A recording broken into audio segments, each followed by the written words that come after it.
Magandang gabi, Pilipinas! Magagamit sa tama at hindi sa korupsyon. Yan ang tiniyak ni Senator Sherwin Gatchalian matapos mapagtibay kahapon ang 2026 national budget.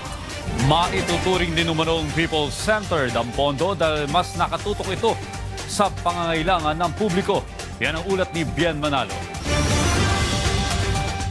Ngayong nilagdaan na ni Pangulong Ferdinand R. Marcos Jr. ang 2026 General Appropriations Act na aabot sa tumataginting na mahigit 6.7 trillion pesos, tiniyak ni Senator Sherwin Gatchalian, chairman ng Senate Committee on Finance, na tututukan pa rin nila ang implementasyon ng budget sa ilalim ng kanilang oversight powers.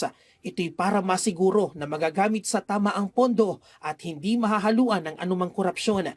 Nasa kamay na rin aniya ng mga ahensya ng gobyerno na mapabuti ang paghahatid ng dekalidad na serbisyo publiko, lalo't ibinabana sa kanila ang pondo para epektibong maipatupad ang kanilang mga programa. Kami naman dito sa legislative, oversight naman ang aming gagawin.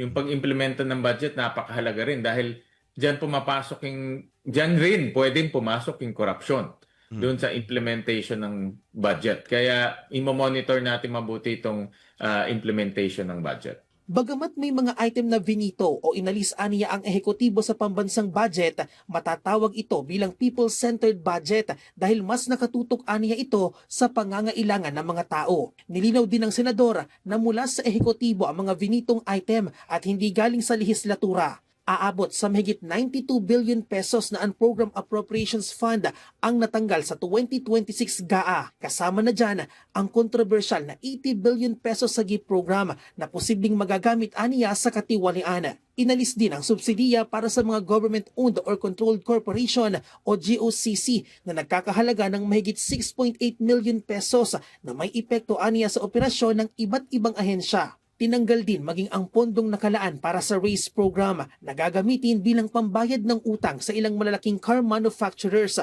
na posibleng makaapekto sa mga banyagang mamumuhunan. Ang kinakatakutan ko dyan, baka itong mga foreign investor mawala na yung tiwala sa atin dahil utang natin yan eh.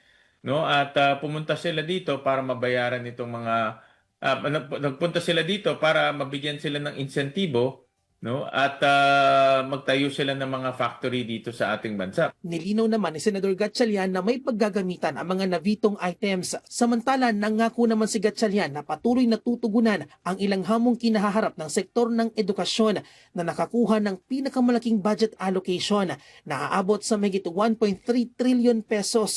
Kasama sa paglalaanan ng pondo ang paglikha ng libu-libong teaching and non-teaching plantilla positions sa mga pampublikong eskwelahan at pagpapatayo ng mahigit 20,000 silid-aralan sa buong Pilipinas. Bien Manalo para sa Pambansang TV sa Bagong Pilipinas.